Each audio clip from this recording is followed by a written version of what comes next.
Hello guys, आज हम लोग करने वाले हैं सीटेट 7 जुलाई 2024 का सीटीपी का मॉक टेस्ट। और इसमें हमारा पहला क्वेश्चन है कि teacher should respect the individual differences among learners and adopt their teaching to cater to needs of all students. और रीज़न इसका दिया हुआ है। तो यहाँ पे रीज़न में बोला है कि कोलैबोरेशन और ग्रुप वर्क इंटरेक्शन जो स्टूडेंट्स में होता है ये अवॉइड करना चाहिए। तो एसोसिएशन तो ठीक लग रहा है मुझे, लेकिन रीज़न इसका सही नहीं जा रहा। तो मैं फर्स्ट ऑप्शन के साथ मेरा मन कर रहा है कि मुझे जाना चाहिए कि A is true but R is false. Reason यहाँ पे सही नहीं है, तो ये ऑप्शन ए मुझे लग रहा है करेक्ट है इसका। अब इसके बाद दूसरा क्वेश्चन है, अ की कम्युनिटी इन पियादे एंड वर्जिस की थ्योरी इज़। की का स्टेटमेंट उन्होंने लर्निंग के बारे में बताया था, तो लर्निंग ज़्यादा प्रोमिनेंट है मुझे, तो पहला ही ऑप्शन देखते ही मुझे लग रहा है सही है। बाकी ऑप्शंस तो मैं बहुत ऐसा सोचूंगी कि लेकिन पढ़ लेते क्या पता सही हो। दूसरा ऑप्शन में कॉग्निटिव प्रोसेस नहीं, व्यू रिलेशनशिप बिटवीन नहीं, बिल्कुल नहीं। रीजन लैंग्वेज और थॉट पे नहीं ज़्यादा उन्होंने बताया था। स्टेज लाइक प्रोग्रेशन ये भी नहीं होगा। थर्ड क्वेश्चन पे आता है, which of the following correctly describe culturally responsive teaching to cater the diverse group of student. Diverse group में ये होता है कि आपको उनका इंटरेस्ट होना चाहिए, एडॉप्टेटिव और डिफ्रेंशिएटेड। तो ये तीन ऑप्शंस हैं और चौथा स्टैंडर्डाइज है। तो ये तीन ऑप्शंस मुझे ज़्यादा प्रोमिनेंट लग रहे हैं। स्टैंडर्डाइज तो हर जगह लागू नहीं होता, तो मुझे ये नहीं लग रहा। तो मैं पहले तीन ऑप्शन के पास जाऊँगी, फर्स्ट सेकंड और थर्ड। ये ऑप्शन 1 है हमारा। तो क्वेश्चन 3 यहाँ पे हमारा, मुझे जहाँ तक लग रहा है मुझे यही सही लग रहा है। थोड़ी कंफ्यूज हो लेकिन फिर भी यही लगा लेते हैं। उसके बाद चौथा क्वेश्चन है, according to Jean Piaget how are children different from adults. Adult से वो कैसे डिफरेंट होते हैं। तो यहाँ पे चिल्ड्रन की थिंकिंग जो होती है वो क्वालिटेटिवली ज़्यादा होती है, तो मैंने उसको लगा दिया ख़त्म। You are a teacher who wants to help your students develop metacognitive skills. Metacognitive skills वो होती है जिनमें वो खुद से अपनी हेल्प करते हैं, खुद से अपना परफॉर्मेंस बढ़ाते हैं। तो ये इनका खुद से इनका लर्निंग अच्छा होना चाहिए, थिंकिंग अच्छा होना चाहिए, तो हमें इंकरेज करना चाहिए। और वह उसकी कथेरी वापस क्वेश्चन आ गया कि लैंग्वेज और थॉट में क्या डिफरेंसेस है। तो इंडिपेंडेंट होते हैं, पहला ऑप्शन दिया है। और इंडिपेंडेंट तो नहीं होते हैं, इंटर रिलेटेड होते हैं, थोड़ा बहुत शेप नहीं देते हैं, थॉट भी नहीं होता, उसका कोई रिलेशन नहीं है। तो ऑप्शन बी। एक टीचर ने बोला है, आस्क हरसेल्फ ये, how can I provide experience that requires student to classify different types of object in the environment and analyse their classification schemes which intelligence is trying to promote in student. तो nature wise है ये, हमारे gardener की जो 8 stages थे उसमें से question आया है। ईजी है ये, तो बहुत ईजी है। Feedback to the students in a classroom is most effective when. Feedback कब ज़्यादा इफेक्टिव होता है, जब हम उसे बताते हैं कि वो क्या नहीं कर सकता और क्या कर सकता है। आई थिंक चौथा ऑप्शन ज़्यादा सही, क्योंकि हमें उसे लर्निंग एक्टिविटी के दौरान भी बताना चाहिए और उसके बाद भी बताना चाहिए कि वो क्या गलती कर रहा है और क्या सही करना है। तो अब क्वेश्चन 9 पे आते हैं कि रमा एक टीचर है जिसने वैसे की थ्योरी अप्लाई की है क्लासरूम में अपने स्टूडेंट्स को पढ़ाने के लिए। तो उन्होंने बोला है कि एक स्टूडेंट स्ट्रगल कर रहा है कोई क्वेश्चन समझने के लिए, तो क्या करना चाहिए। तो पहला तो है कि डिफरेंट टास्क असाइन कर दो, उससे तो और प्रॉब्लम होगी। दूसरा ऑप्शन दिया है कि उसके साथ वर्क करिए और उसको गाइडेंस दीजिए, ये मुझे ज़्यादा सूटेबल लग रहा है। तो option B is my option. फिर क्वेश्चन नंबर 10 है कि change and stability in emotion personality and social relationship consider psycho social development. So easy. Constructive teaching leads to, constructive teaching में हमें डिस्कवरी होती है, डिस्कवरी में भी शायद, आई डोंट नो, मुझे लग रहा है लगा दे रही हैं। प्रोग्रेसिव एजुकेशन में चिल्ड्रन परसीव करते हैं, नॉलेजेबल एंड मीनिंग मेकर्स बनाते हैं उन्हें, प्रोग्रेसिव करना यही होता है बेस्ट। और जिन पियादे थ्योरी वापस आ गई है, cognitive development implicates that curriculum should be develop keeping child's age group process of thinking behaviour wise. और कॉन्सेप्ट नहीं, आई गेस फर्स्ट ऑप्शन ही सही है कि चिल्ड्रंस एज ग्रुप के हिसाब से और स्टेज ऑफ माइंड के हिसाब से उसमें डिज़ाइन करना चाहिए कि कैसे हम उसको पढ़ाएं तो वो समझ जाए वो सारी चीज़ें। Option A. हाँ, इसी के साथ क्वेश्चन 14 पे हम लोग आ जाते हैं कि how does setting mastery goals impact the student motivation and view of ability.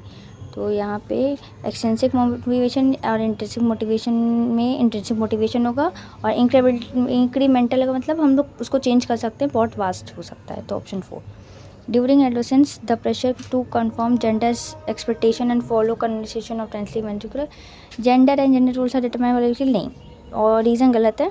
A option ठीक है, आइसोलेशन सही है, रीज़न गलत है। Teacher should encourage debates discussion and collaboration among students, ठीक है। Knowledge production is in active process and engagement in a group activities handles meaningful learning. तो इसमें से ये है कि हम डिबेट्स डिस्कशन और कोलैबोरेशन तो इंक्रीज़ करना चाहिए हमें। Knowledge production is a inactive process and engagement in group activities handle meaningful learning, ये मुझे क्वेश्चन थोड़ा कंफ्यूजिंग लग रहा है, मुझे समझ नहीं आ रहा। लेकिन पहला ऑप्शन तो ठीक है, लेकिन दूसरा ऑप्शन पता नहीं, मेरा मन कह रहा है सही भी है नहीं भी है। मैं थोड़ी कंफ्यूज हूँ, लेकिन मैं ठीक है मतलब थोड़ी देर सोच लेते हैं, विचार कर लेते हैं, नहीं तो लास्ट में तुक्का मार देंगे। आई गेस मुझे ए के साथ जाना चाहिए। ऑप्शन ए सही है, बी गलत है। मुझे नहीं लगता कि हिंडर्स वगैरह क्रिएट कर सकता है ऐसा कुछ। तो ठीक है, ऑप्शन ए रखते हैं, कुछ होगा तो फिर बाद में इसको वैस कर लेंगे। उसके बाद आता है which of the following hinders the participation of students with visual impairment. आपने ये सब उसमें पढ़ा होगा SDP में। तो उसमें होता है कि प्रिंटेड टेक्स्ट बुक्स उनको नहीं देनी चाहिए, क्योंकि उनको एक वैलिड लैंग्वेज होती है वो पढ़ानी चाहिए। यहाँ पे आता है करेक्टली मैच पे बताना है, तो इसमें नॉर्म रेफरेंस असेसमेंट बेसिकली मेरा तो मैंने ये पढ़ा हुआ है, अभी रिसेंटली पढ़ा है, तो मुझे आंसर देखते ही मुझे ऐसा लग रहा है कि ये सही है। सुनीता एक 12 ईयर ओल्ड गर्ल है, उसने म्यूज़िकल एबिलिटी सीखी है, मतलब है उससे शो करती है। तो उसके पेरेंट्स ने उसको एक सिंगर क्लासेस ज्वाइन करवाई है, और वो वहाँ पे उसको सारी चीज़ें वॉइस वगैरह वो सिखाते हैं। तो ये इसका हेरिडिटी इन्वायरमेंट से, जनरल आइडेंटिटी, ग्रोथ मैचुरेशन, बिल्कुल नहीं। हेरिडिटी एंड इन्वायरमेंट का ज़्यादा रोल होता है, न्यूट्रिशन डिसिप्लिन जिससे कोई लेना देना नहीं है, अगर आपके अंदर कोई टैलेंट है, स्किल है तो। Which method did Lawrence Kohlberg use to study moral development of children. देखिए कोलबर्ग आप पढ़ेंगे तो उसमें ये आपको बताया जाता है कि उन्होंने एक हाइंस डायलेमा बताया था कि आपको कोई दुविधा बता के वो करते थे कि आप कैसे सिचुएशन करेंगे, तो उनका ऑप्शन डायलेमा वाला ऑप्शन सही होगा। School should function with in framework with access the finished product and learning outcomes. मुझे ये पहला ऑप्शन नहीं सही लग रहा है, ये गलत है। Learning is a tightly sequential and hierarchical, बिल्कुल नहीं, ये दोनों ही गलत हैं, ये दोनों ही सही नहीं है। क्योंकि स्कूल में हम अपने सिचुएशन के हिसाब से, जैसे हमारे पास बच्चे होते हैं उस हिसाब से हम आउटकम्स चेंज करते हैं, तो दोनों ही सिचुएशन गलत है, सिचुएशन भी गलत है, रीज़न भी गलत है। तो ऑप्शन बी यहाँ पे सही होगा। उसके बाद हमारा आता है question number 22, which of the following statement is correct about autism.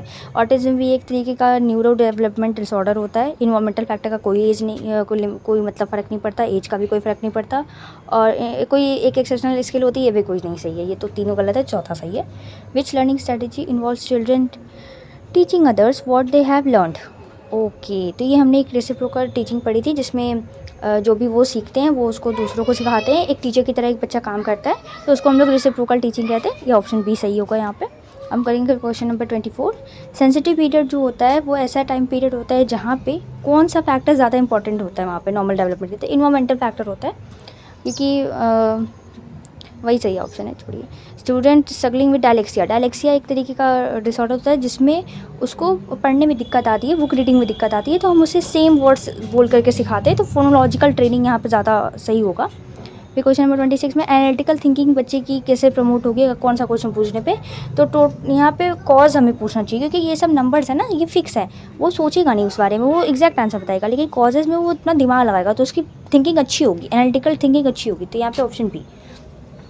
Teaching should give lots of opportunity to children for experimentation and discuss example and non-example। सही है, बिल्कुल सही है। Constructive dealing with misconception is provide counter examples, दोनों सही हैं, बिल्कुल ठीक है, ऑप्शन सी के साथ जाएंगे। और एशियन कल्चर में स्ट्रेस सोशल हार्मोनी जो होती है वो एंगर को डिस्करेज करती है और शेम को इंकरेज करती है। और रीज़न इसका दिया है कि emotions are subjective and do not play any role in learning. तो expressions and anger are discourage and encourage, ये मुझे, और इमोशन भी कोई रोल प्ले नहीं करता है, ये तो ठीक है, मतलब ओके है। ये सब में मैं बहुत कंफ्यूज होती हूँ, जैसे ऐसे रीजन वाले क्वेश्चन तो मुझे आते ही समझ में ही नहीं आते, क्या करना है क्या नहीं करना है, तो तुक्के मारती हूँ बहुत ज़्यादा। लेकिन ऐसा नहीं चलेगा ना, एग्ज़ाम में तो हमें पढ़ के जाना पड़ेगा, तो मुझे दोनों ही गलत लग रहा है, तो मैं ऑप्शन बी लगा दूँगी, जो होगा देखा जाएगा।